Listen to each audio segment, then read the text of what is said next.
नमस्कार, आप सभी लोगों का स्टडी पॉइंट पर स्वागत है। पीसीएस 2021 को ध्यान में रखते हुए जो महत्वपूर्ण प्रश्नों की श्रृंखला प्रारंभ की गई थी, उसकी इस कड़ी में आज हम आप लोगों के सामने साइंस के कुछ महत्वपूर्ण प्रश्नों को डिस्कस करेंगे। आप प्रश्नों का उत्तर अपने हिसाब से देते जाइएगा और चेक भी करते जाइएगा। ये सभी महत्वपूर्ण प्रश्न पीसीएस 2021 परीक्षा की दृष्टि से बहुत ही महत्वपूर्ण हैं। तो हम पहला प्रश्न देखते हैं। निम्नलिखित पदार्थों को उनके क्वथनांक के आरोही क्रम में व्यवस्थित कीजिए। क्वथनांक के क्रम में आरोही क्रम में व्यवस्थित करना है, यानी कि जिसका क्वथनांक सबसे कम है उसको पहले रखना है और जिसका क्वथनांक सबसे अधिक है उसको बाद में रखना है। तो आप लोग अपना सही उत्तर दीजिएगा। ये देखने से पता चल रहा है कि सबसे कम क्वथनांक वायु, जल, पारा और फिर सोना, यानी कि 2, 1, 3, 4। तो सही उत्तर है सी। आप देख सकते हैं यहाँ पे सारा वीडियो को पॉज करके आप देख लीजिए सारे क्वथनांक किसके कौन कौन से हैं। आप देखेंगे वायु का -191 है, क्वथनांक डिग्री सेल्सियस है। इसी तरह आप देख सकते हैं पारे का कितना है और जल का कितना है। तो जो हमारा क्रम था वायु, जल, पारा और सोना, सोना का सबसे अधिक क्वथनांक है इन चारों ऑप्शनों में। अगला प्रश्न है कथन और कारण वाला है। कथन है अधिकांश धातुएं आयन के रूप में उपस्थित हैं। बात हो रही प्रकृति में पृथ्वी पर जो धातुएं हैं अधिकांश आयन के रूप में उपस्थित है। तो कारण इसका है अधिकांश धातुओं की प्रकृति अत्यधिक धन विद्युतीय होती है। तो इसमें हमें 4 विकल्प है। कथन ए और आर दोनों सही हैं। बी, ए और आर दोनों सही हैं किंतु आर एक ही सही व्याख्या नहीं करता है, ए में आर एक सही व्याख्या करता है।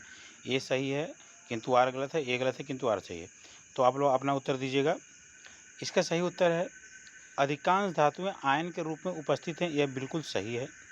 और अधिकांश धातुओं की प्रकृति अत्यधिक धन विद्युतीय होती है, यह इस कथन जो कारण है इस कथन की सही व्याख्या करता है, इसलिए ये ऑप्शन सही है।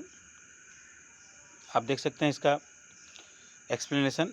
वीडियो को पॉज करके आप एक्सप्लेनेशन को अच्छे से पढ़ सकते हैं। हाइड्रोजन को छोड़ करके रासायनिक प्रक्रियाओं के दौरान इलेक्ट्रॉन को खोकर धनात्मक आयन बनने वाले सभी धातुओं को धातु कहा जाता है। यानी कि आप धातु की परिभाषा भी आता है, जो इलेक्ट्रॉन को खोकर धनात्मक आयन बनते हैं वो धातु कहलाते हैं। आप देख सकते हैं वीडियो को पॉज करके। हम अगले प्रश्न पे आते हैं।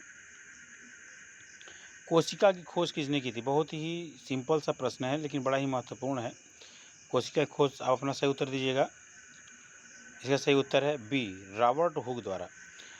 1665 में रॉबर्ट हुक ने कोशिका की खोज की।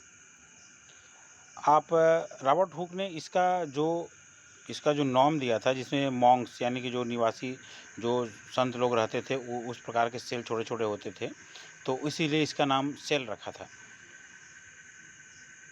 मानव शरीर की सबसे बड़ी ग्रंथि, बड़ा ही सिंपल सा प्रश्न है लेकिन बड़ा ही महत्वपूर्ण है। तो आप अपना उत्तर दीजिएगा।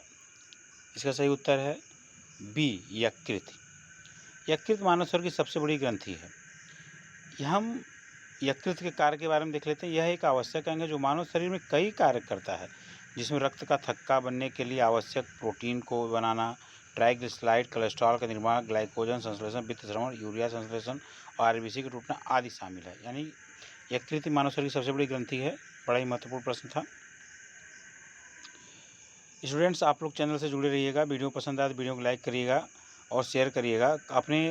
आप जिस टाइप की वीडियो चाहते हैं इंपॉर्टेंट प्रश्नों की श्रृंखला में, मैं कुछ और भी प्रश्नों को लाऊंगा, ढेर सारे प्रश्न लाऊंगा। आप देखेंगे पीसीएस 2021 में प्रश्न बहुत ही महत्वपूर्ण आपके रहेंगे। इन प्रश्नों को और इन प्रश्नों से संबंधित आप टॉपिक को पढ़ेंगे तो आपको डेफिनेटली सफलता मिलेगी।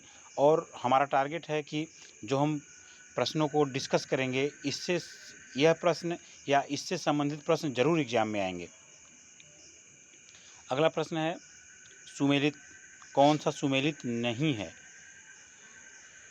तो ऊर्जा, जूल, यहाँ पे एक तरफ मात्रक है, दूसरी तरफ है, उसमें आप देखिए कौन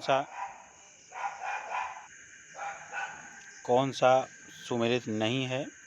तो ऊर्जा का मात्रक जूल होता है, दाब का मात्रक न्यूटन।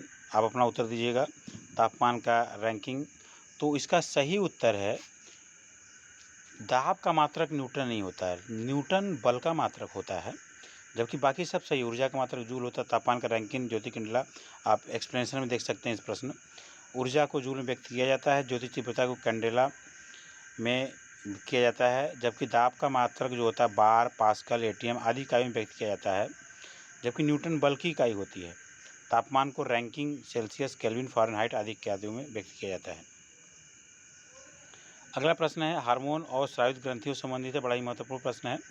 थायरॉक्सिन, टेस्टोस्टेरोन, प्रोस्टेरोन ये सब किस ग्रंथि से निकलते हैं? तो आप अपना उत्तर दीजिएगा। ऐसे प्रश्नों को उत्तर देने के लिए मैं आपको बताऊं, हालांकि ज़्यादातर हो जाता है, हम किसी एक या दो को पकड़ते हैं, बाकी चारों का अगर हमें नहीं पता रहता है उसी आधार पर हम निकाल लेते हैं। यहाँ पर हम पकड़ते हैं सबसे पहले इंसुलिन। इंसुलिन का जो श्रावण होता है वो अग्नाशय से होता है, और इसी को पकड़ करके हमारा सारा ऑप्शन सॉल्व हो जाएगा। यानी उत्तर बी सही है, 4, 1, 3, 2। आप इसको व्याख्या में देख सकते हैं। थायरॉक्सिन थायराइड ग्रंथि से निकलती है, टेस्टोस्टेरोन टेस्टेस पुरुष से निकलता है, प्रोजेस्टेरोन अंडाशय महिला से निकलता है, इंसुलिन अग्नाशय से निकलता है। बड़ा ही इंपॉर्टेंट और महत्वपूर्ण प्रश्न है। एफ्लाटॉक्सिन के संदर्भ में निम्नलिखित कथनों पर विचार कीजिए। यह एक गैर कैंसरकारी पदार्थ है। यह कुछ विशेष बैक्टीरिया द्वारा उत्पादित विषाक्त पदार्थों का एक समूह है। यह खेत फसल कटाई के समय भंडारण के दौरान फसलों को दूषित कर सकता है। तो इसमें कौन सा कथन सही है, इस पर विचार करना है। तो इसका सही उत्तर आप दीजिएगा, जबकि इसका उत्तर इन दोनों कथनों में से केवल विकल्प 3 यानी कि ऑप्शन ए ही सही है। आप देख सकते हैं एफ्लाटॉक्सिन एक प्राकृतिक कैंसरकारी तत्व है जो लीवर को कैंसर बढ़ाने के जोखिम से संबंधित है, अतः कथन 1 सही नहीं है। इसी तरह आप देख सकते हैं कथन 2 भी सही नहीं है। एफ्लाटॉक्सिन फसल कटाई के समय भंडारण के दौरान फसलों को दूषित कर सकता है, यह कथन बिल्कुल सही है।